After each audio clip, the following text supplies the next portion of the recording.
Hello, I'm Annette Young and welcome to the 51%, a show about women reshaping our world. Coming up, what does it mean to be a man in the 21st century? A centre in Barcelona is seeking to rethink masculinity and all of its forms, including what it takes to be a better father. Also challenging outdated workplace norms that reinforces traditional masculine views. I'll be talking shortly to renowned organisational psychologist Dr. Tomas Chamorro-Premuzic. And the powerhouse that was French feminist and politician the late Simone Veil. A play here in Paris celebrating the extraordinary life of a Holocaust survivor who fervently championed women's rights.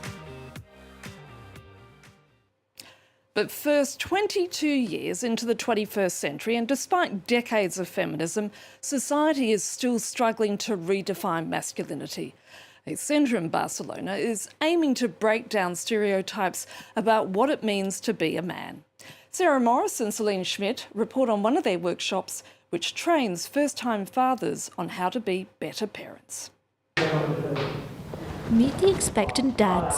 Every Thursday, Barcelona City Hall invites them to think over what masculinity means in 7 workshops. Today's first exercise is about letting yourself go, an attitude that doesn't come naturally to some young men.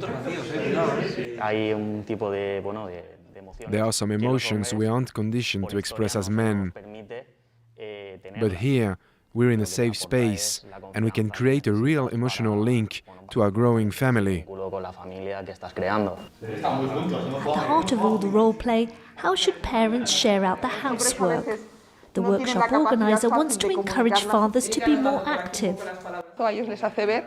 We help them here to get involved straight away in the household logistics, with everything that needs to be thought about. The goal is for them to be ready for the baby's arrival. We suggest to them that they consider taking some time off to feed the baby or adapt their hours to look after their child. A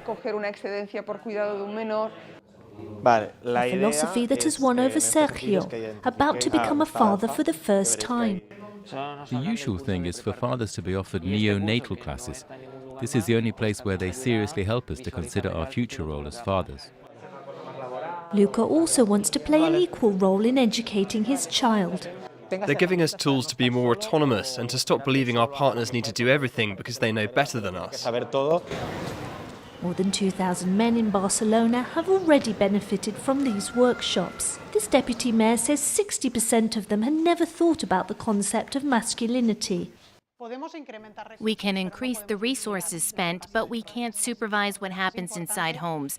So the most important thing is for us to do our bit and keep raising awareness among men so that they take on half of the childcare. The city has spent 1.3 million euros over the last 4 years to help redefine masculinity. Now, one area where an outdated view of masculinity still very much exists is the workplace. Take, for instance, the new owner of Twitter, Elon Musk, who recently issued the ultimatum that his employees either go extremely hardcore or get lost. But whether Elon Musk and his ilk like it or not, the pandemic has brought about substantial changes to work culture, such as working from home and flexible hours. Dr. Tomas Chamorro-Premuzic is a renowned organisational psychologist, a visiting professor at Harvard Business School, and author of Why So Many Incompetent Men Are Leaders. And he joins me now from Milan. Tomas, thank you so much for your time. I have to start with the title of your book.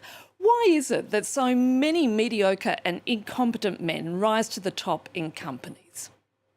The short answer, Annette, is that we don't care very much about competence. In fact, we seem to care more about confidence, especially when it's manifested at very high levels and in men. So basically, we pick leaders on the basis of how confident, charismatic, and even narcissistic they are, as opposed to how competent, humble, and ethical they are. And this really is the best way to explain why there is such a surplus of not just men, but incompetent men in leadership positions. If we actually saw leadership selection and election as a blind tasting exercise, and we didn't focus on gender, but focus on talent, we would have 60% of people in leadership roles be female rather than male. And yet here we are, a record number of women in the workforce at university, and we're still struggling to rewire attitudes in the workplace that consistently frown on any behaviours that are seen to be feminine, Tomas. That's right. And, I think you're making a really important point, because ultimately it's not really about biological sex, but it's about whether those in charge are capable of really leading in a more androgynous way, if they are capable of displaying some of the traits and behaviors that have traditionally been associated with a more feminine style. Most people, especially those who have to endure bad management, now understand that things like empathy, self-awareness, emotional intelligence, kindness, and integrity are not just feminine traits, they are quintessential traits of competent and effective leadership. I imagine you've worked with some true alpha males. How hard was it to get them to sort of swing around to your point of view? Well, some of them never get converted. Some of them, of course, get my book and read my book, and they're so deprived of self-awareness that they might not realize that the book is about them, right? This is one of the, fundamental qualities of incompetence, lack of self-awareness. But you were mentioning Elon Musk at the beginning, and I think he's a great example of this sort of outdated archetype of a leader who tries to be, very strong, very abrasive, very overconfident, and tries to display a very macho-like style, perhaps because they're hiding some inherent insecurities. Donald Trump is the same, perhaps Putin is the same, Boris Johnson. I mean, unfortunately, there's many, many examples in the world. Quoting a title of one of your recent articles, why is it that men should not fear parity? Well, smart men have nothing to fear about gender parity, because a world in which, you have a 50-50 ratio in leadership roles is a more meritocratic world, is a world that actually reflects some of the distribution of achievement that you find in universities. I mean, today, all over the world, about 55 to 60% of women are found in higher education. Women get higher grades. Women are also more likely to display traits like empathy, EQ or emotional intelligence, integrity, self-awareness, kindness, consideration, coachability. And women are far less likely to display some of the toxic, destructive or parasitic traits that get leaders and their followers in trouble. I mean, women are less likely to be narcissistic, psychopathic, or Machiavellian. So really, if you're smart, you understand that gender parity is not just good for women, it's good for everybody else, because if we get better leaders in charge, everybody benefits. And if we get bad people in charge, everybody suffers. So, Tomas, what is it going to take to reach a point where toxic masculinity is seen as being antisocial and unproductive? Well, I think we have made some progress. A large proportion of people in the world have understood that, even though there is still the gap between theory and reality. Ultimately, I think it was Max Planck, the German scientist, who once said that science progresses one funeral at a time. I think the evolution of leadership progresses one funeral at a time. We need, for those who are not just the status quo, but reluctant to make the world more meritocratic and reluctant to let those with true leadership talent and potential get to the top, to retire and hopefully, wait for the next generation to improve on things. Tomas, it's been great speaking to you. Thank you so much. Thank you. Now, French feminist and former president of the European Parliament, the late Simone Veil, stood up for what she believed in and wasn't afraid to challenge the status quo. She fought to remember the Holocaust, she fought for the European Union and women's rights. Her most famous battle was to campaign for the legalisation of abortion. In a new play here in Paris, actress Cristiana Reali brings this incredible journey to life, as Catherine Viette reports. Bobby pin after bobby pin to create this emblematic bun that will help Cristiana Reali transform into Simone Veil. It was her idea to tell the story of this feminist icon. Je voudrais vous faire partager une conviction de femme. Je ne suis pas de ceux et de celles qui craignent l'avenir.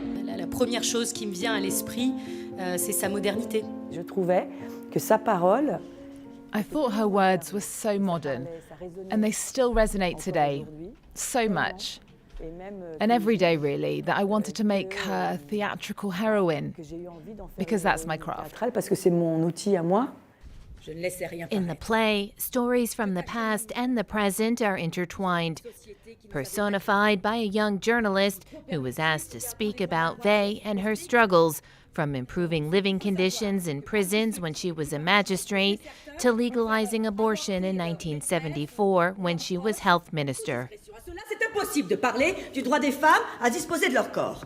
Non, ce qu'il faut démontrer, c'est que la situation porte atteinte à la santé publique et qu'elle remet en cause la dignité de la femme en tant qu'être humain. C'est ça qu'il faut défendre. C'est vrai que elle, le fait d'avoir été... It's true that she seemed to have a more subtle approach. Or in any case, she didn't pressure the men too much. And she still succeeded. Elle a quand même réussi. As the play progresses, a dialogue is created between the two women from two different generations. The stories are adapted from Veil's autobiography, an authentic touch appreciated by the public. It's important to have a look at this woman who's an emblem, who's a symbol. And for us women, she remains an example. It's a great moment of theatre. I'm very happy. And I said that I was going to take my 18-year-old daughter and my friend's daughter. These are things that young people must see. A play which for many serves as a duty to never forget, or as Simone Veil would prefer to say, the duty to teach and pass on. And that's all for now. You can keep up with the 51% on Facebook, Instagram or Twitter. Plus you can catch our previous programmes on the France 24 website. So until our next show, bye for now.